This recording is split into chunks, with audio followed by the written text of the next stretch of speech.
because what I'm hearing from you all is, I was going to work on some of the tech stuff about video, but I'm hearing you also want the presence, the on-camera presence stuff, and the facilitating meetings on video, and how does that work? So I'm gonna throw a lot of that, more of that in than originally I had planned. We talked about strategy last time, but I want to go back to that, which is I just really want to underscore, even if things are tough right now, when people are seeing your face consistently, literally physically seeing your face, it affects the deep brain, and they will be more likely to want to work with you as we bounce back. So get your face out there, whether it's on video or if you have to be throwing your photo on things, which isn't as good. So where I wanted to start with is a couple of really simple things that we can do to make ourselves look more professional on camera, even in our pajamas, Liz. By the way, it's just a blazer. That's it. It's pajamas underneath the blazer. And a few tech things, but then also how we show up on video, because Meredith, you're right, it is a different thing. And the first thing to remember is it literally physically takes more energy to be on video. So if you're getting tired, if you're wanting to take naps, if you're finding it hard to focus in all these Zoom meetings you're doing, it isn't you. It actually takes more energy, because our deep minds are used to scanning a lot of body language and a lot of things we can't see when we're on video. And so our brains are working overtime, filling in the other parts of the picture. Also, when we're in person-to-person interactions, we are sharing an environment, so we will respond to the environment together. For example, my cat just meowed. If we were in a one-on-one, we would both know that the cat just meowed and kind of acknowledge it. But what I'm trying to do, because we're on video, is filter out things that aren't in your environment and make up for things that are in your environment that I can't see, maybe hand gestures, body language, that kind of thing. And it's often happening in a subconscious level. So for that reason, this is exhausting. But also, I swear there is something about cameras that eats energy. It just, what could look really calm and peaceful and centered in person can look bored and disinterested and disengaged on camera. So one of the things I like to do is imagine that I'm talking to somebody I really love. I really love you, all of you, but sort of think about it as though I'm in a loud room, like I'm at a bar or something, where I have to put just a little bit more energy in without being inauthentic, right? If I'm talking to somebody in a bar, I'm not inauthentic, but there's just a little bit more, I want you to know my point. That makes sense to everybody? I hope that's helpful to y'all. So I'm going to go over some of the tech stuff I was going to go over, and then we're going to pivot back and make it just any old question you got. So I'm going to share my screen and start that unless anybody has something you want first. Wave your hand if you want to say something first. Can we have Dana introduce herself? If you're still close by your computer, Dana, do you want to say hi? Sure. Did you realize how I took myself off the video? Because I was You like, don't have to have it on if you don't want to. Hi, I'm Dana. I am part of the St. Louis Rise Collaborative, and I am an organizational psychologist, and I work for a firm of 20 psychologists, and we've gone 100% virtual for the next 30 days. So we actually do quite a bit on video anyways.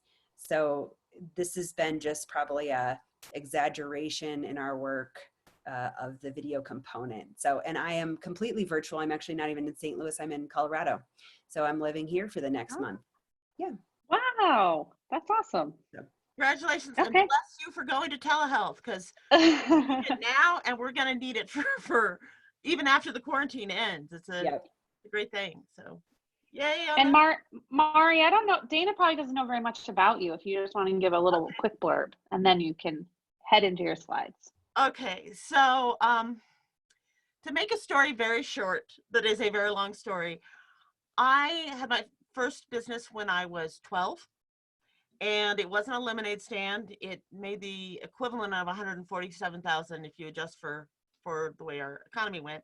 So I've been an entrepreneur for forever, but I've been a small business coach for about the last 20 years, and for the last 7 years of that have been a public speaking and online video course, because what I realized is that a lot of brilliant women who had so many gifts that they could share with the world to make the world a better place were kind of hiding.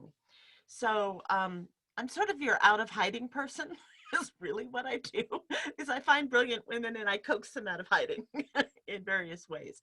Sometimes that's messaging. A lot of times that's public speaking and presenting. And I have an online video course on how to be better on video, which has suddenly become more relevant than it was 6 months ago, when I was trying to tell people this is cool and they were like, no, no, no, no, no, no, no. Now they have to. So that's the basics, unless anyone wants anything else. I'm really not the point here. The point is you. Okay. So I want to share, and all of you are basically doing a really good job of these 3 things today, but help me share, because there's a lot of people. I've been on a lot of Zoom meetings, as we all have been over the last week. And these 3 mistakes are still happening a lot. And that thing about I was talking about, it's hard to connect on video, make it a lot harder. So I'm going to my screen. So can you see that? Can you see a gargoyle effect? So this is the first thing. Please help me stamp out the gargoyle effect. You will always have a harder time connecting with your people if your camera lens is lower than eye level. So even if you need to pick up your computer and just hold it up, or put it on a stack of books, or I've put it on overturned oatmeal containers because they're nice and tall, your eye level shouldn't be looking down into the camera lens, because that's psychologically going to make people feel like you're looking down at us. So the tip is, if we can see your ceiling, your camera needs to go up. And here's an example, if you can see, the difference. Even though the one on the side where is a little fuzzy, it still is more like a human. So let's stamp out the gargoyle effect. I see some of you doing it already. It's going to make you seem more professional to folks. And the other thing is, put 2 hands on top of your head. The second hand should sort of brush the top of the frame of the picture we can see. So a lot of people are like way down. I can't do it because I put my seat up, but a lot of people are way down in the bottom part of the frame. That also is going to make us seem less connectable. Remember that human connection is mostly subconscious. So when we're on video, our brains are trying to adjust for all kinds of stuff to get that sense of human consciousness. Sarah, I love how you look. It makes a big difference right away. So let's stamp out the gargoyle effect. It also helps with like the double chin situation. Honey, I know. I'm like, oh, I gotta wear a scarf. I don't know what's happening. You can't see it because the title is over it, but in this one where you can see my ceiling, the double chin is like quadruple chin. It's awful. Get the camera up in the air. You'll feel better. Other people will connect to you better. And you can rig it any old way. All right, let's go to the next one. The other thing is, get the light in front of your face. Cameras are more sensitive to light than our human eye. So we can think we're well lit when we're not. But I think you can see in this one, even though you can see my face, my eyes are kind of shadowed. When your eyes are kind of shadowed, again, subconsciously, that's a danger signal to people, because we are used to looking at the eyes for intention. So it's going to take more energy for people to watch you if they can't see your eyes, because their subconscious is going, is it okay? Is it okay? Is it okay? That makes sense to folks? So there are a lot of tricks for that. Can I ask a question, Mari? Yeah.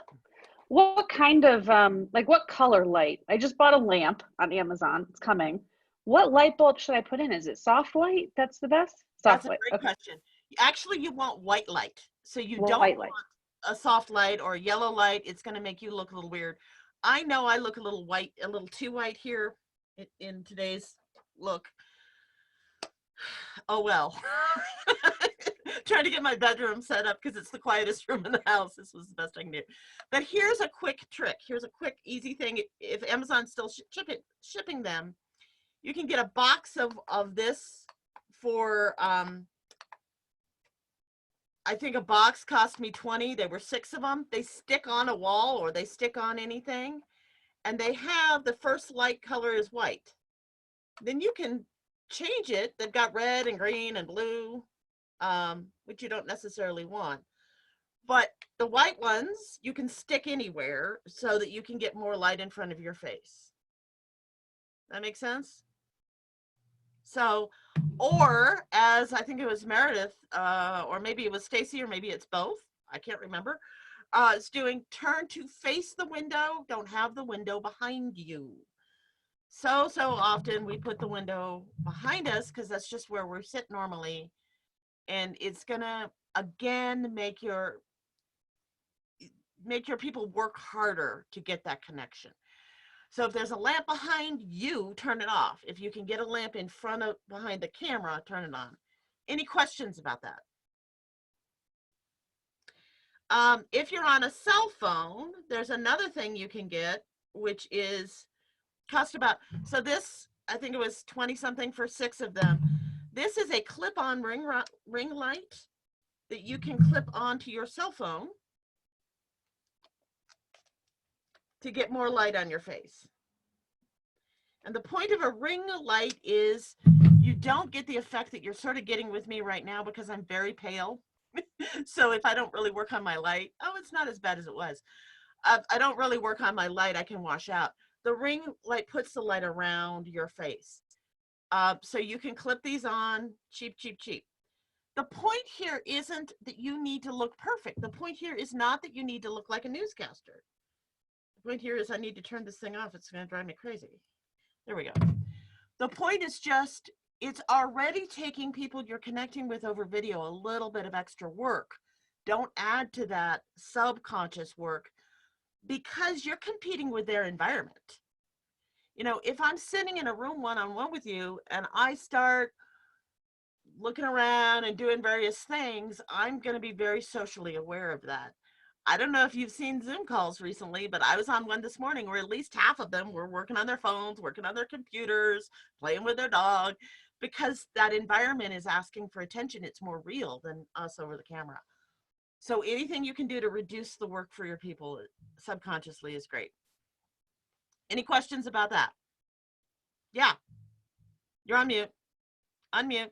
Mute. Okay. I guess it's not about that, so I can hold my question. Sorry. Well, you can ask it. I mean, come on. This is how many Okay. of us are? Tell me, what do you need?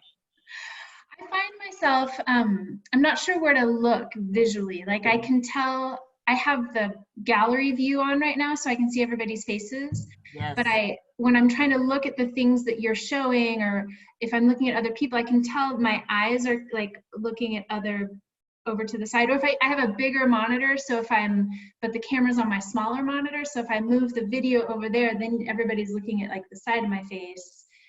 Yes. Do you have any pointers on visually?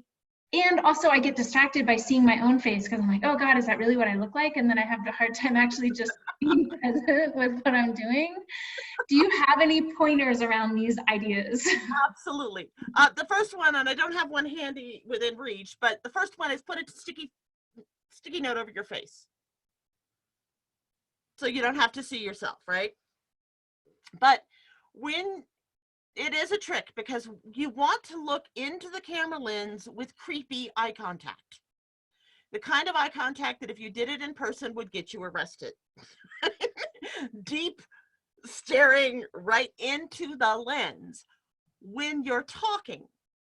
When you're listening, it's trickier because we do look for listening cues and people are going to be looking at the thing. I've been looking at the gallery view to see if y'all are following. But if you want to look at the screen to see me or to see the slides, you're going to have to. So the way you do that is anchoring your eyes to that lens in a creepy way, and then you look down and then you come back up.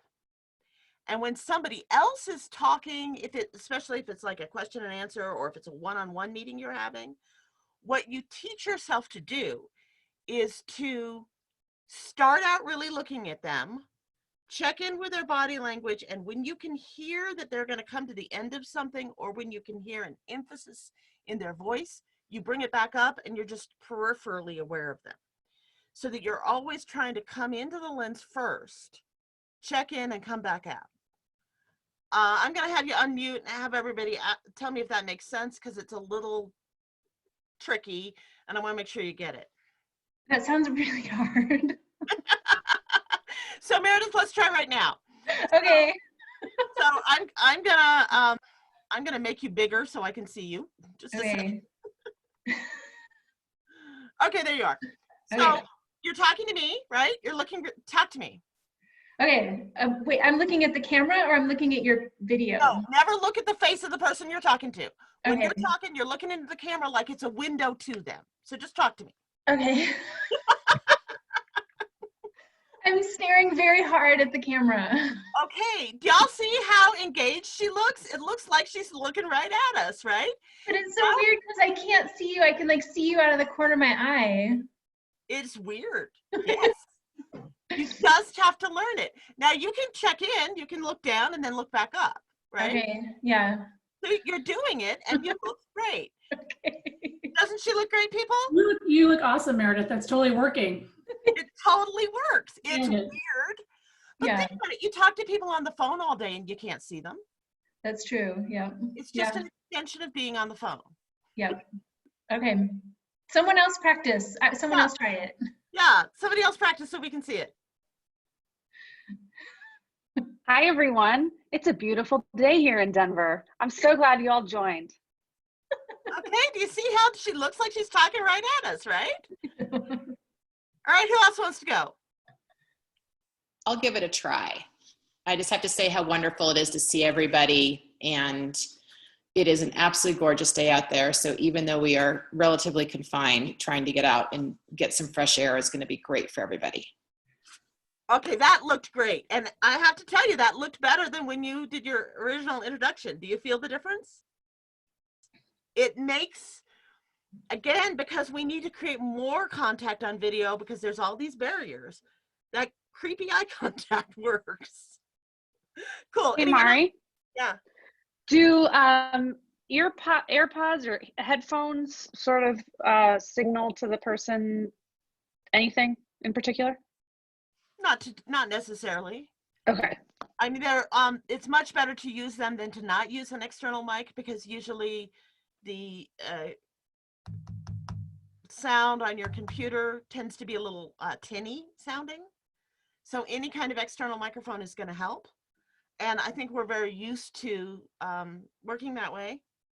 If you're going to do something as a formal recording, you might want a different kind of microphone. We were going to talk about microphones in a minute, so I'll get into that in a second. But first, Liz or Stacy, do you have any questions about what we just talked about? All right. Yay. All right. I thought somebody made a noise, but what do I know? So the other thing is, try to get back from the camera if you can. People tell me all day, every day, I feel self-conscious on video. I don't like the way I look on video. And it's usually because we're metaphorically looking up their nose hair, right? They're like too close. Cameras distort your face. So if you're too close to the camera, you're always gonna feel like you look ugly. Part of it is we need to get over ourselves, but part of it is back up. You can do that by putting your cell phone on a tripod.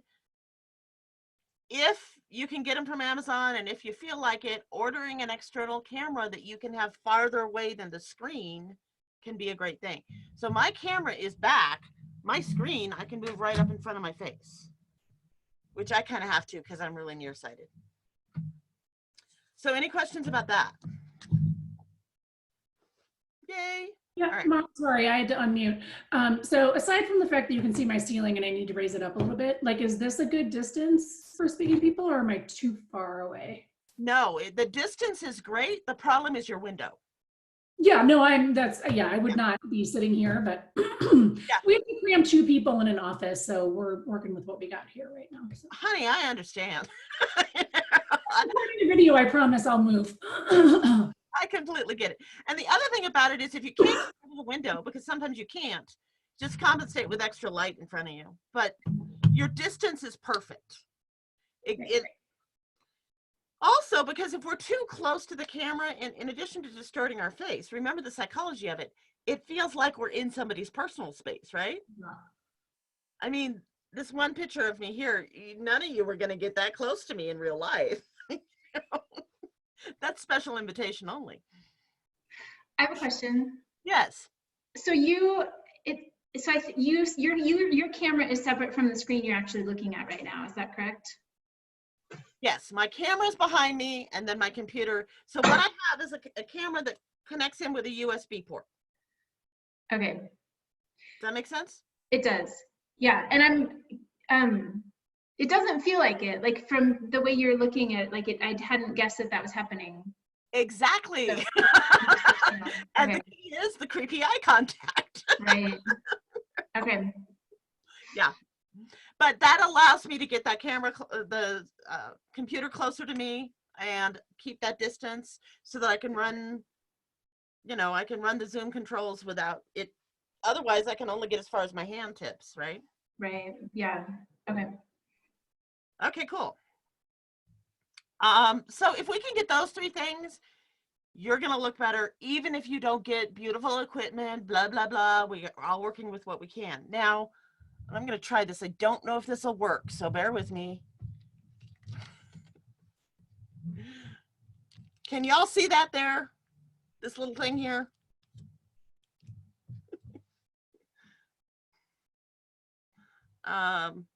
This is an external camera that you can get for about 50 bucks. It's only sideways because it's still attached to my thing, and I'm not going to unattach it. If you want an external camera, you can get USB cameras for 30 to 50 bucks to get that distance and will help. That's called a Logitech. Or you can get a tripod and just have your cell phone away from you. Okay, so then, there we go. So the only other things I wanted to talk about really quickly is thinking about sound. And that's sort of where you were going, Sarah, about using if you're using a cell phone, use your pods. I don't have the AirPods because I'm not cool, but use these because they do have a microphone in it. There's study after study that shows that people trust what they call good quality video better than not good quality video, the consumers. But when they do a test and they split the picture out from the sound and manipulate the sound, what they're responding to is the sound. Good quality sound creates more trust. So there's a couple of things you can do to create better sound. Cheap, cheap, cheap, cheap. Use your iPhone or your cell phone earbuds if you can, or use what's called a lavalier mic. I'm sure y'all have heard of that term. Has everybody heard of that term? It's just a little mic that clips onto your clothing and clips into your computer. And you can get lavalier mics that go into a cell phone or lavalier mics that are USB. Could go into a laptop. You can get them for usually 10 to 15 bucks. Yes, there are $600 lavalier mics out there. You don't need one. All we're trying to do is get a little echo out and get your mouth closer to the sound your mouth closer to the microphone so that we get less ambient noise. That's going to help. The other thing is, and this is where Liz, being in your pajamas is great, be in a room that we call not very live. Now, I love Rise, but Rise is what you would call a live environment in terms of sound. It's all hard surfaces, right? You don't want hard surfaces. You want throw pillows, rugs, Some people do things in closets. Part of the reason I'm in my bedroom is because I've got hardwood floors and a lot of liveness everywhere else in the house. But in my bedroom, I've got a bed and I've got a stuffed chair and that kind of thing. See if you can do that, because that'll make a difference. Any questions about that? Okay. Then the last thing is, if you happen to be doing recorded video, bring your volume up. When you're doing a recorded video, record a little bit louder than you might normally do. The reason for that is, if you're going to put this on social media, if you're going to put this on YouTube, if you're going to embed it in your website or Vimeo or any of these course delivery platforms, anything like that, often the volume comes down a little bit as it goes through all being served by all of those components, all those computers working with it. And if the sound is too loud and I, the consumer, am listening to it, I can always turn it down. But if the sound is too quiet, if it got muted during all that transfer over the internet, I can't turn it up. And again, you start making your person on the other end have to work too hard. You can't be engaging and have great content going on if we're working so hard, whether we're conscious of it or not, just to follow you. So if possible, bring the volume up. And if you're on YouTube or if you're on any kind of editing software, there's usually an option to do something called volume leveling. And it's usually just something that you drag and drop onto your audio bar. Do that. What that does is it reduces the difference between your loudest and your quietest statements. Sort of does that, so that you can still have emphasis in your voice, but we don't either have our earphones binging at us because it's too loud or not be able to hear you. I'm going to stop on tech and go to other stuff unless anybody has any tech questions. So what are your tech questions, if you have any? Proving that tech wasn't the point. Wait, I have one. Yes. So we're on Zoom right now. Yes. Is Zoom a platform that you really like? Is Google Hangouts better? Do you have any preference on those? I think it depends on what you're doing it for. Okay. For meetings like this, for private meetings, I definitely would do Zoom. It's easier, people get to it, whatever. If you are trying to create a recording of something, then there are other platforms that might be a little bit better. Are you thinking of recording just yourself, or are you thinking of recording with somebody else? Not necessarily recording, even just meetings. Meetings, go with Zoom. Okay. Just make your life easy, go with Zoom. Yeah, Meredith, unmute yourself. Yeah. Thank you. I'm struggling with, even just in participating, like what view to use. Like I'm trying to see your slides and also see everybody, all the other participants. And I finally landed on something where I managed to split the screen, but I don't remember how I did it. Do you have a, and then when you're leading a meeting, you have no idea what sort of view the participants are using either. So you don't know if they're seeing you or the other participants or the slide. Do you have any recommendations around what view to use? I would recommend that you use either the gallery view or the two view. So next to the gallery view is the split screen where it just has people up and down instead of the full gallery. So if you look where you would have done gallery, the second one is two boxes that are like this. I usually have that one, and the reason I have that is because you can move it. If you put well, you cannot move anything, but it's easier to move it and stick it off to the side so that you can see people sort of in a list format, but then you can still see your Zoom screen. Does that make sense? Did that answer your question? I think so.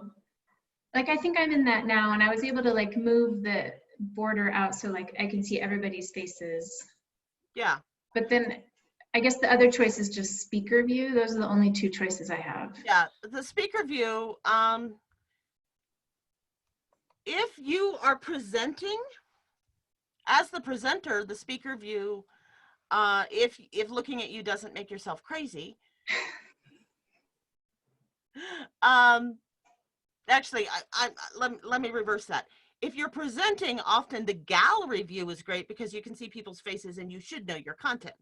If you're just listening to a presenter and you're going to ask a question, then often the presenter view works because you may or may not need to see everybody. In a situation like this where it's really community, I would do that middle one where you've got the thing down the bottom. And into your thing about you don't know what people are viewing, always look into the camera with creepy eye contact as though they've got you on presenter view and you're the whole scene. It's weird and it's artificial, and that's why your spirit of service has to be more than any of this, right? Yeah. Because this isn't about me, it's always about you. And if I keep remembering, okay, somebody's out there who needs something, and I don't know if it's Stacy or Meredith or Liz, or I don't know what's going on here, but one of you needs something. So I'm looking here going, let me give you something, as opposed to let me focus on me. Because self-consciousness will always make it harder for you to communicate in any format, but particularly in video. Okay. That makes sense? That I have help? a question. Yeah. What about those of us that wear glasses? Because I know that you get a lot of reflection off the glasses. What do you suggest about that? It's tough. It's really tough. I suggest you play around. Literally, I suggest you rehearse where you're going to put your light, because it's usually just an angle, right? And when I wear glasses, I will discover, oh, if I sit here, I'm fine. But if I'm over here, it's not. So you're just going to have to play around with it. Or try and do it without glasses, because they don't know whether you can see anything or not, right? Seriously, I'm very nearsighted, and a lot of usually being on a computer like this, I would be wearing reading glasses. But I know what my slides are, and I can have fuzzy views of you, and it's okay. But the other thing about that, Stacy, is if your camera is separated, because I can have my computer basically in my lap. I don't know if you're nearsighted or farsighted, though, because it's only a trick for nearsighted people. It's hard with glasses. It just is. A ring light can also help, because then you don't have the light right in front of you. Or if you don't want to pay for a ring light, because big ones are expensive, a bunch of these in a circle on a wall is a ring light. There are all kinds of ways you can do this. All right, any other tech questions? Okay, because that's boring. So let's talk now about more of your questions about presence and connection and how do we make an impact. I think people have stuff, so go. Yes. Go. Not necessarily about, well, maybe it is impacting my presence, but I have a very busy room behind me. That is probably distracting, I would imagine, right? A little bit. I mean, we work with what we have. So you could get a screen to put behind you. You could just turn so you're against one of your walls instead of all of your walls. Because right now I can see all three. Mm-hmm. You can do the shower curtain trick or the bed sheet trick. That's what I'm doing, is a bed sheet. I'm just in front of a bed sheet. And you don't have to have a pristine background, but when I'm looking at your image, I'm seeing all the photos on one wall, all the photos on the other wall, and the pattern behind you. So that is a lot. So it might be just angling. So we only saw one wall instead of the two. Play around. Okay. Okay. Okay. So Mari, a question that I have, a lot of times I'm on video calls with multiple people. Yeah. And people start trying to talk over each other. And I'm just curious if you have any sort of tricks of the trade of what's a great way to break in, or do you have some, I guess, kind of I don't know, hacks for helping to facilitate through that, because it can get a little bit crazy. Yeah, it can get a little bit crazy. So a lot of times that's creating a culture, and depending on who's on the call, sometimes you say to people, the first thing you need to say is, "This is so and so," or "May I break in?" And the speaker needs to acknowledge you. Okay. As opposed to, I'm just going to launch into what I'm saying. Because if I say, "This is Mari," and you don't say any, you continue with your thought for a minute, and then you say, "Now, Mari," teaching people that protocol, or "Can I break in?" Mari said, so teaching people that protocol can help. The other thing is, for yourself, checking your vocal, what they call prosody, but essentially some people unconsciously signal that they are done talking before they are done talking. And what that is that if you think of conversation, particularly in English, as a musical scale, what happens in English anyway is that we come up and then we come down at the end of a sentence. Sentence was lower than everything else. Does that make sense? That Yep. part? So what happens is a lot of people will end every sentence down like this. So they're not really done, but it sounds like they're done. So people are interrupting them because they don't have any prosody. So you can have people interrupt you less if you end on not a question mark, but just a little farther up. So that I'm saying to you, I'm talking about this, and I'm talking about this, and I'm talking about this. And you kind of know there's something else coming on. So you can do that for yourself. You can set up we're going to have the process of, "Can I break in?" And then you can also say, because we are on video, when somebody finishes talking, please give it a count of one or 1, 2, 3 before you start speaking. That's actually helpful, because in real life, when we talk over, there's a lot of eye-to-eye contact going on that people know we're jumping in, and on video we don't. Okay. Do those sound like they might help? Yeah, thank you. Sure. Who else has got stuff? I think piggybacking on that question, because that's definitely been a major problem with all of my calls at work in the past 2 weeks. Do you often also sort of play the role of facilitator and kind of call people out and say, "Okay, Mari, now you go," or "Liz, now you go," or do you leave it kind of open and trust people to jump in appropriately? I think until people are really used to using online platforms, which most people are not, you really benefit from a facilitator.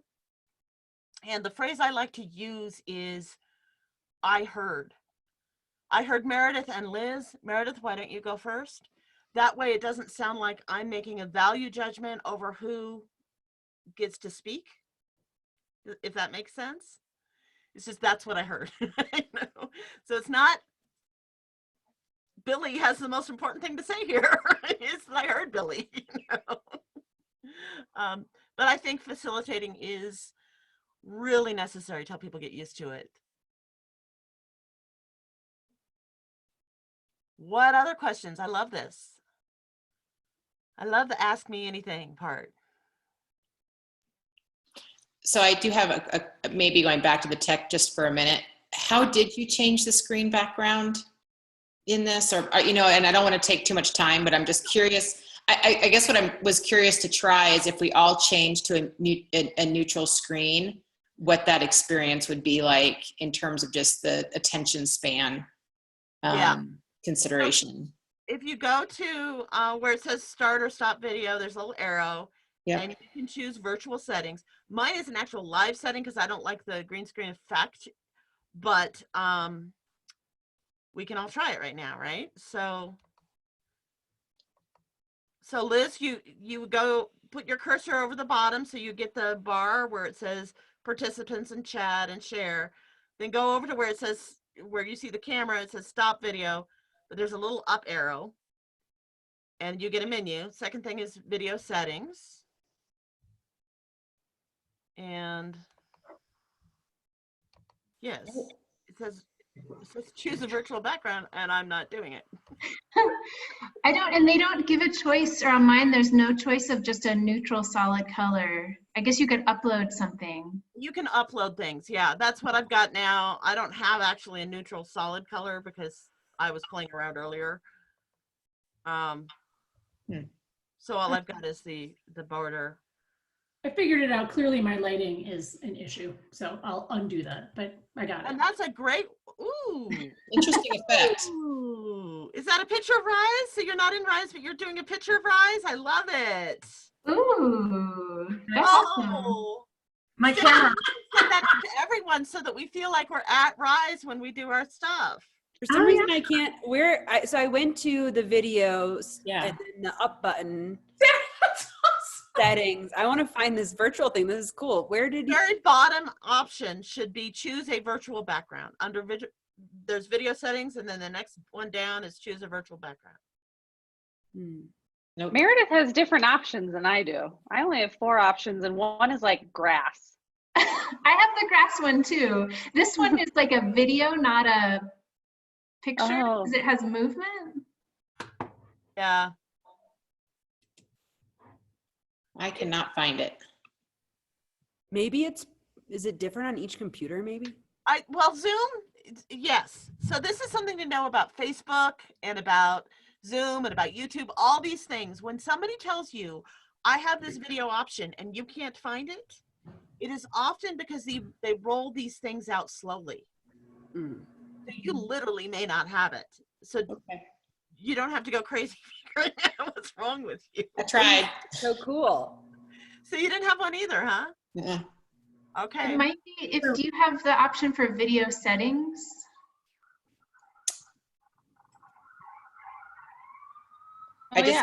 Yeah. It's under there. Virtual background is one of the menus once you're in video settings.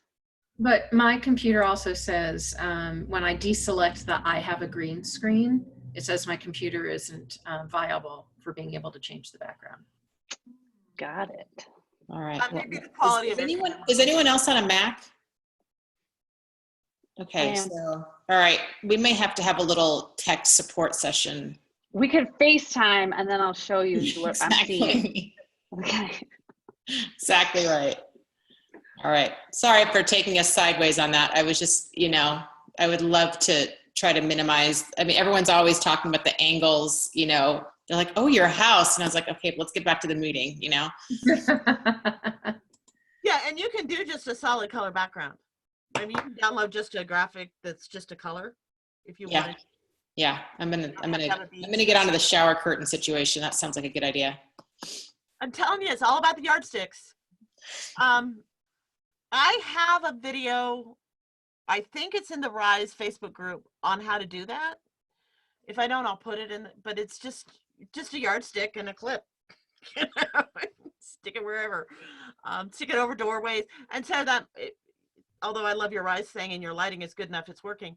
That can be another way to fix your problem, because maybe in front of a door, which you would never think of being in front of a door, but a yardstick across the door. Usually you need 2 yardsticks. And sometimes you need something to hold down the cloth at the bottom so it doesn't kind of wrinkle. I was really going to show a behind the scenes of that video I did, but then my roommate came in and he'd been in Summit County and he wanted to talk about being exposed to coronavirus, and that was more important. So I didn't show you that I had an oatmeal container holding down the sheet and all that stuff. Okay, what else can the other thing I want to tell you about video is transitions. And so people have short attention spans anyway. We have a 5 to 7 minute attention span normally. On video, that's a little bit shorter. Doesn't mean you can't have long videos and long meetings, but it means you need to signal to people we're moving on. So for those of you, especially who are having groups where people are having a hard time, now let's get into this. That was great. We're moving on to that. Some kind of signal of progress gets the brain going back. Another thing is distinctions. Our brains literally are hardwired to search for what's different than what. You know, if you're on the savannah wandering around in the grassland, the most important thing you can know is that that grass over there is waving differently than the grass over here, because maybe that means there's a tiger under it. So our brains really look for distinctions.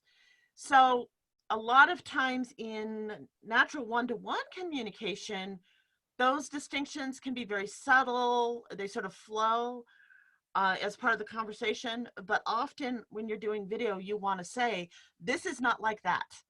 And therefore, we're going to talk about this new thing. Because it gets the brains back involved in what's going on. Anything else I can help you with? I am here to be of service to you. Yeah. Are there different, like, I'm wondering about the different membership levels of Zoom.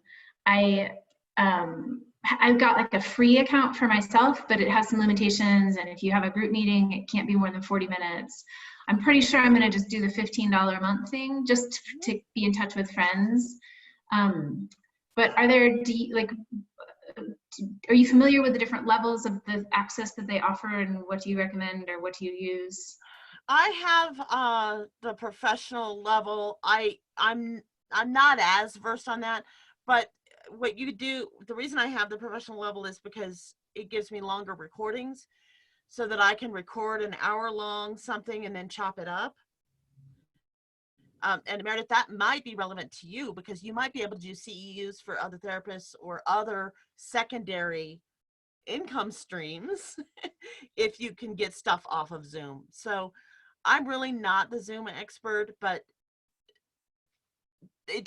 there are a wide variety of things. It depends on what you're looking for. In terms of just having meetings, I think probably your $15 thing is fine. But if you're trying to monetize, that's when the other options become more important. If you're trying to get longer recordings that you can chop up, if you're trying to charge for people to come into a Zoom meeting, if you're doing, I used to do, and again, this is something that a lot of you might end up doing in these times, is I used to do like an 8-week course over Zoom, and Zoom would hold the recording. So all I had to do is give a link to people. You can go back to that recording if you couldn't come live, so that I could monetize it more. I don't know if that was helpful or not, but that's what I got for you. I hope it helps. Yes, thank you. Okay. So, Mari, I had one other question is, Yeah. how to be the best possible meeting participant. I mean, obviously I've been drinking my coffee. People are going to watch my coffee cup come up and down. That's distracting. Just kind of, thoughts for that too, because I think there's nothing worse than being on video and watching somebody go like this, or then there's my coffee maker going off in the background, so just some, like, maybe some just tips for us to all be a little bit more conscientious. I think that's great. I think you want to create yourself a checklist. And one of the checklists is, did I turn off my phone and other devices? People forget that all the time. Do I have everything I need within arm's reach? Right? So that I don't have to wander around looking for a file or looking for this, because movement off and on screen becomes very distracting. Have I put a catnip on the floor and given the dog a bone, right? Have I taken care of the people who are not, the people and beings in my space who are going to need some attention, right? And have I checked my internet settings?